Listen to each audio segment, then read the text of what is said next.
여러분 요즘은 많은 정보와 지식들을 인터넷 검색을 통해서 습득하죠. 그렇게 하면서 이제 그것이 사실인 것처럼 확증이 되고 또 제2, 제3으로 계속 양산되는 경우가 참 많습니다. 오늘 나눌 주제 역시 참으로 다양한 해석들이 있는데요. 제가 뭐라고 얘기 하나 찾아보니까 멤버가 한 2만여 명 되는 굉장히 큰 카페죠. 기독교 카페인데 거기에서 네피림에 대해서 이렇게 정리가 되어 있었습니다. 하나님의 아들들은 당연히 천사들입니다. 인간의 딸은 가인과 셋의 후손을 막론한 인간 여성입니다. 천사들이 인간의 딸들과 결혼해 네피림을 낳았습니다. 인간과 천사의 유전자가 다르니 돌연변이가 태어났고 그들이 바로 네피림 거인들입니다. 그러면 왜 천사들이 그런 짓을 했는가? 그들은 타락천사, 즉 악마들입니다. 라고 이렇게 되어 있습니다. 그리고 또 네피림이 무엇인가? 라는 그런 지식인 질문에 이 네티즌이 채택한 답변이에요. 그렇게 그 답변이 이렇게 이제 채택이 된 답변 내용인데요. 하나님의 아들들에 대한 논쟁도 다분하지만 성경은 예외 없이 하나님의 아들들은 천사들입니다. 외계인은 다른 어떤 존재가 아니라 창세기 6장의 하나님의 아들들일 수밖에 없습니다. 하나님의 아들들이 외계인의 모양으로 나타나는 것입니다.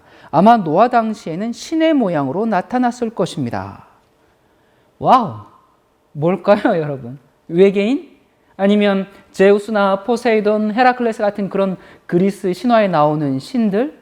여러분, 이런 얘기들이 인터넷에서 아주 공공연하게 떠돌고 있죠.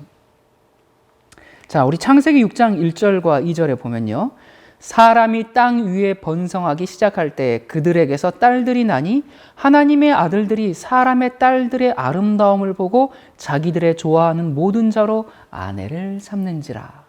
자, 이 상황은 지금 홍수 이전의 타락상을 지금 나타내주고 있는데요.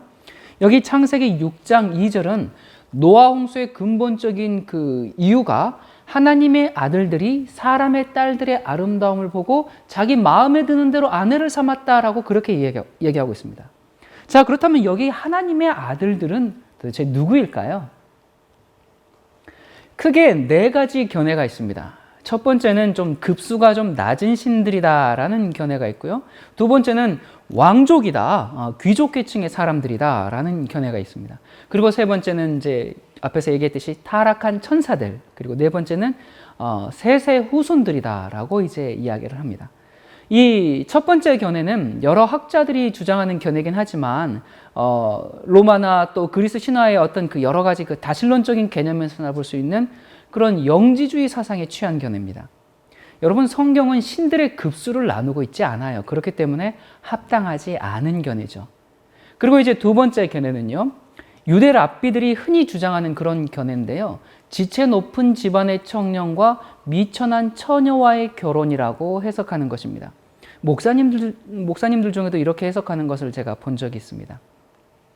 여러분, 그러나 히브리어에서 이 귀족을 하나님의 아들들이라 그렇게 불렀다는 증거가 전혀 없습니다. 그리고 또 문제는 인류 초창기에 그런 그 신분의 계층과 구분이 있었는가? 그리고 그런 신분을 넘어선 결혼이 홍수의 원인이 될 만큼 잘못된 것인가? 아니, 좀 사랑해서 신분을 뛰어넘어서 결혼했더니 너 멸망. 이건 좀 아니잖아요. 그리고 이제 세 번째 견해는요.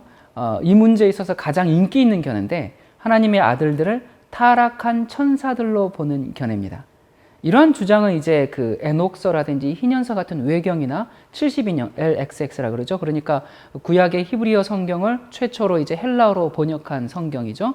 또 그러니까 70인역 또는 클리멘트, 오리게네스, 요세푸스 이런 유명한 학자들도 이제 그렇게 이야기하고요.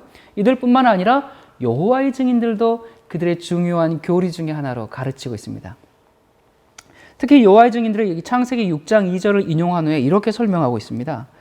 그렇습니다. 천사들은 육체를 입었으며 아름다운 여자들과 성적 관계를 갖기 위하여 땅으로 내려왔던 것입니다. 이들 천사들과 그들의 아내에게서 아기들이 태어났습니다. 그러나 이 아기들은 달랐습니다. 이들은 거인이 될 때까지, 그것도 악한 거인이 될 때까지 성장하였습니다. 라고 이렇게 이야기하고 있습니다. 여러분이 그들은 하나님의 아들들은 타락한 천사들이고 네피림은 곧 천사와 인간 사이에서 나온 반은 신이고 반은 인간인 그런 거인으로 이제 보는 견해들이죠. 여러분 이런 설명은 그리스 신화를 읽는 것 같은 그런 느낌을 들게 합니다. 인터넷에서 주로 퍼지고 있는 가르침이죠. 여러분 그러나 이런 견해는 결코 성경과 조화되지 않는데 그 이유는 이렇습니다. 첫 번째, 여러분 창세기 6장의 본문 자체가 그런 결론을 거부합니다. 우리 성경은 성경들을 좀 풀어보자고요. 창세기 6장 2절에 하나님의 아들들과 사람의 딸들의 범죄가 언급된 이후에 3절에서 하나님은 그 죄악의 결과로 인해서 하나님의 신이 영원히 사람과 함께하지 않겠다라고 그렇게 말씀하셨어요. 여러분 만일 범죄의 주동자가 천사들이라면 하나님께서 그 범죄의 책임을 왜 사람에게서만 찾으십니까? 천사가 여자를 범했는데 천사도 책임을 져야죠. 여자가 봉이에요? 여자가 그렇게 악한 존재예요? 선악과 먼저 따먹었다고 너무한 거 아니에요? 그럼 그렇지 않잖아요. 그리고 하나님의 아들들도 홍수로 심판을 당했다고 했습니다. 그러면 여러분 노아 홍수 때 타락한 천사들이 물로 심판당했나요? 그런 기록이 성경에 있습니까? 그런 건 없습니다. 타락한 천사들은 마지막 날에 하늘에서 내리는 불로 심판을 당합니다.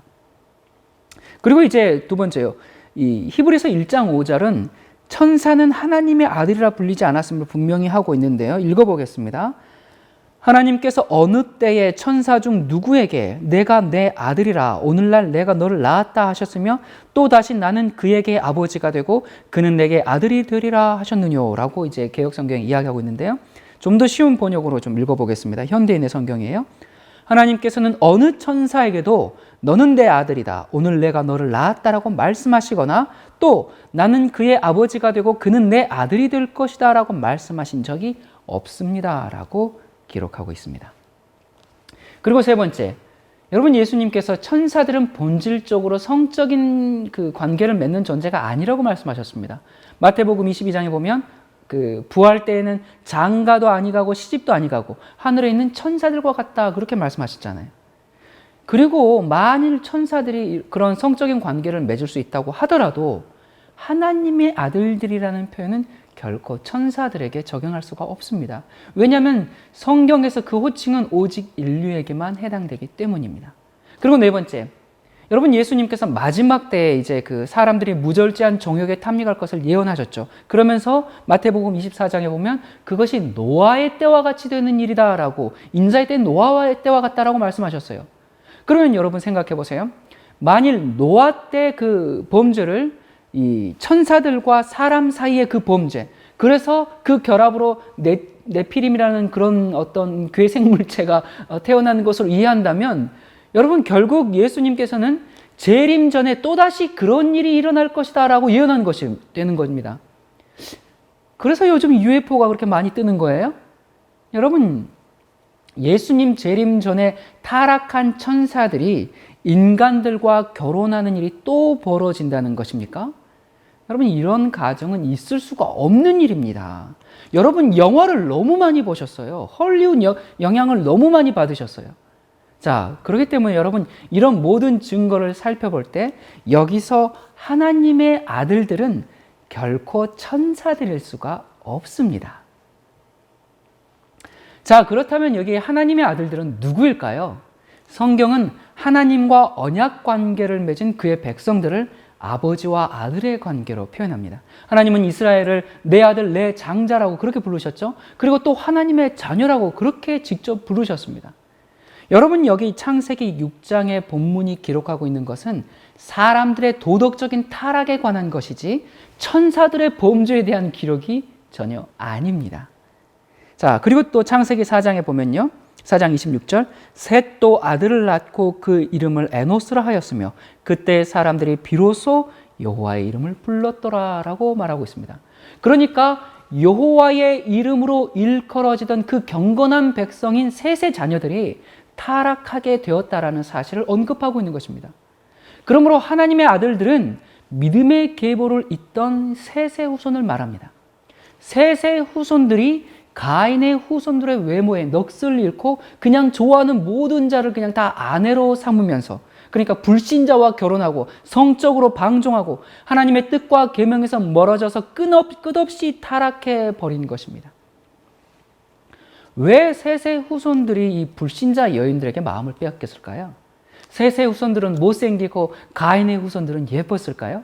왜 그랬을까요? 아마 이 셋의 후손들은 이제 여호와를 경외했기 때문에 단정하고 정숙한 옷차림과 또 가벼운 화장으로 그 여성미를 간직하고 있었던 반면에 가인의 후손들은 관능적이고 또 진한 화장과 야한 옷차림으로 뭇 남성들을 유혹했던 것 같습니다. 그래서 이 시골에 살던 셋의 후손이 도시의 그 화려한 여인들의 품에서 정신을 못 차리게 된 것 아닐까 그렇게 한번 생각해 보게 됩니다. 자, 그리고 이제 이 사람의 딸들에 대한 견해도 이 세 가지가 있는데요. 첫 번째는 인간의 딸들이다. 두 번째 천민의 딸들, 세 번째 불신자인 가인의 딸들이라는 이 세 가지 견해가 있습니다. 여러분, 이 하나님의 아들들이 타락한 천사들은 아니다 라고 우리가 이 결론을 내렸기 때문에 그러면 이 천사와 결혼하는 인간의 딸들이다라고 이 첫 번째 의견은 이제 될 수가 없고요. 하나님의 아들들을 우리가 셋의 후손으로 이해하게 될 때 여기에 대응하는 개념으로 사람의 딸들은 가인의 후손으로 이해하는 것이 가장 자연스럽습니다. 그러므로 이 하나님의 아들들은 포괄적으로 말하면 믿는 자들이고요. 그때 당시로 말하면 셋의 후예들이고 사람의 딸들은 포괄적으로 말하면 불신자들이고 당시로 말하면 가인의 후예들입니다. 자, 그렇다면 이 네피림은 누구일까요? 이 네피림이라는 단어가 한글 성경에는 창세기 6장과 민수기 13장 이 두 번 나오는데요. 여러분 그런데 이 히브리 원어에는 3번 나옵니다. 그 3번의 경우 모두가 어떤 특정한 어떤 특별한 족속을 가리키는 그런 고유명사로 사용되지 않았습니다. 자, 창세기 6장 4절 읽어보겠습니다. 당시의 땅에 네피림이 있었고 그 후에도 하나님의 아들들이 사람의 딸들을 취하여 자식을 낳았으니 그들이 용사라 고대의 유명한 사람이었더라. 여러분 여기 홍수의 원인을 설명하고 있는 이 구절에 갑자기 등장한 이 네피림. 이 네피림에 대해서 앞에서 살펴봤듯이 해석이 분분한데요. 첫 번째는 천사와 인간이 결혼하여 낳은 반인의 존재다라는 그 견해가 있고 두 번째는 외계인이다. 세 번째는 거인이다. 그리고 네 번째는 포악한 사람들이다라고 이제 우리가 견해들이 있습니다. 어떤 사람들은 이 네피림을 천사와 사람 간의 결혼으로 생긴 반은 인간 반은 신인 그런 거인으로 이해하죠. 여러분 그러나 우리가 조금만 정직하게 성경을 살펴보면 이 본문의 내용은 이 네피림이 이 혼합 결혼의 결과와는 아무 상관없는 무리들임을 분명히 얘기하고 있습니다. 자, 왜 그러는가 우리 한번 살펴볼까요? 첫 번째, 창세기 6장 4절을 시작할 때 그때 보면은 당시에라는 부사가 나옵니다. 그러니까 그런 결합이 이미 일어날 때 이미 그러니까 네피림이 하나님의 아들과 사람의 딸들이 결혼하기 전에 이미 네피림이 당시에 네피림이 있었고라고 말하고 있어요. 그렇기 때문에 이 네피림은 혼합 결혼의 후예들이 당연히 아니게 되겠죠. 그리고 두 번째요. 만약에 이 네피림의 존재가 천사와 사람 또는 불신자와 믿는 자의 그 결혼 무엇이든지 간에 그 결혼의 이 후손이라면 2절에 이 창세기 6장 2절에 하나님의 아들들이 사람의 딸들의 아름다움을 보고 자기들의 좋아하는 모든 자로 아내를 삼는지라 라는 말씀 이후에 그 자손이 네피림이다라고 바로 그의 언급이 되어야 했을 것입니다. 그런데 전혀 그렇지가 않아요. 그리고 세 번째, 이 네피림이라는 단어의 뜻은 약한 자를 못살게 구는 사람, 폭군, 거인, 대장부 그런 뜻으로 쓰입니다. 그러니까 네피림이라는 단어 자체가 어떤 특별한 족속을 가리키는 것이 아니고요. 신체가 크고 생각이 악해서 폭군이나 또 남을 못 살게 구는 그런 사람들의 대명사로 쓰였습니다. 그러니까 결국 이 창세기 6장 4절에 언급된 당시에 네피림이 있었고라는 이 문장은요. 그야말로 그 당시에 이미 있었던 상황을 설명하는 것입니다. 그들은 키가 크고 폭력적이었기 때문에 그 죄악과 폭력으로 악명을 떨친 유명한 자들이 되었습니다. 그리고 이 키 큰 농구 선수 정도로 생각을 해야지 뭐 빌딩만한 그런 거인으로 생각하는 것도 상식 밖의 일입니다. 여러분 당시 사람들의 문제가 뭐였어요? 폐괴와 강포라고 성경에 설명하고 있거든요. 그런 사실로 볼 때 바로 이 네피림이 이 모든 폭력의 주동자였음을 우리가 알 수 있습니다. 여러분 노아 당시에 세상이 악해지고 또 힘센 자들이 득세하고 폭군들이 이제 세상을 지배하고 그럴 때에 창조주를 섬기던 하나님의 백성들이 또 불신자들의 딸들을 취해서 자식을 낳고 말할 수 없는 그런 죄악에 관영한 이러한 모든 것이 홍수의 원인이 되었던 것입니다. 자, 그리고 이제 이 민수기 13장 33절에 또 네피림이 등장합니다. 읽어보겠습니다. 32절부터 읽겠습니다. 이스라엘 자손 앞에서 그 탐지한 땅을 악평하여 가로되 우리가 두루 다니며 탐지한 땅은 그 거민을 삼키는 땅이요 거기서 본 모든 백성은 신장이 장대한 자들이며 신장이 장대해요. 거기서 또 네피림 후손 아낙 자손 대장부들을 보았나니 우리는 스스로 보기에도 메뚜기 같으니 그들의 보기에도 그와 같을 것이니라 라고 얘기합니다. 여러분, 여기 네피림이라는 단어가 히브리 원어 성경에는 제가 이제 3번 쓰였다고 했는데요. 바로 민수기 13장 33절에서만 2번 나타납니다. 아까 한 번은 창세기 6장에서 나왔죠.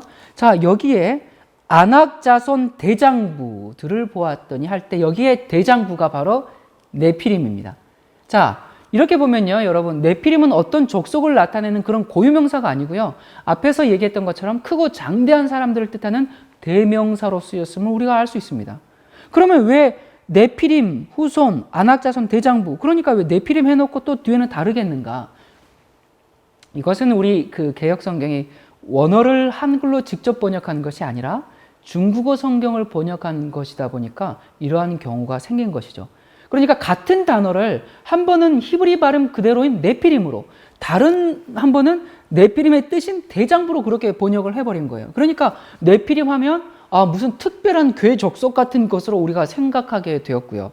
그리고 또 홍수 심판 전에 살았던 네피림이 죽지 않고 가나안 땅에 살아있었던 것 같은 그런 오해를 가져오게 되는 것입니다. 그러니까 무슨 말이냐면요, 여러분, 네피림은 홍수 때 모두 멸망해버렸어요. 그런데 여기 보니까 뭐라고요? 네피림 후손이라고 그랬어요. 그러면 네피림 후손이면 네피림이 노아 방주에 탔다는 말이 되거든요. 그럴 리는 없잖아요. 그러면 노아 홍수 때에 여러분 네피림은 모두 멸망당했거든요. 그러면 노아의 가족들 속에 네피림의 유전자가 있었다는 걸까요? 아니면 또 노아의 가족들을 통해서 네피림의 유전자가 가나안 가족들에게 또 전달될 수 있었을까요? 여러분, 이런 것은 전혀 가능성이 없는 거예요. 자, 그러면 네피림은 모두 죽었어요. 그런데 여기 보니까 가나안 땅에 살았던 네피림 후손 아낙 자손 대장부들이라는 이 표현은 도대체 어떤 의미일까요? 몰래 살아남은 네피림이 어쨌든 있었다는 거예요?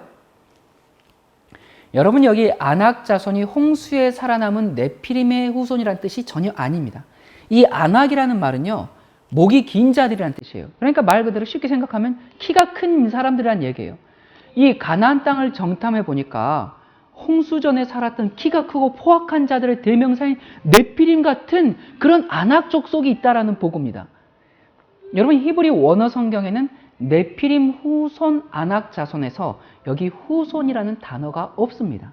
신구약 성경 어디에도 노아의 8식구 이외에 어느 누구도 홍수의 심판을 피해서 살아남은 자가 없습니다.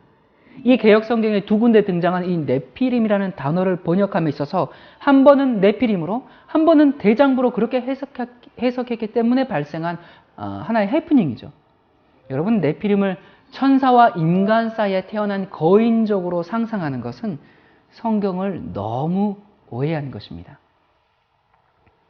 여러분이 겁에 질린 열 정탐꾼의 과장된 보고가 우리를 아리송하게 만들었는데요.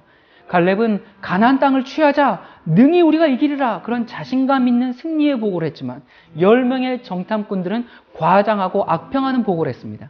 10 정탐꾼들은 가나안 족속을 네피림처럼, 그러니까 키가 크고 포악한 그 사람들처럼 가나안 족속을 그렇게 과장을 했고요. 자신들은 메뚜기처럼 작은 사람들로 과장을 했습니다. 여러분, 실제로 이스라엘 사람들이 메뚜기만 합니까? 그렇진 않죠. 그렇게 작지 않죠.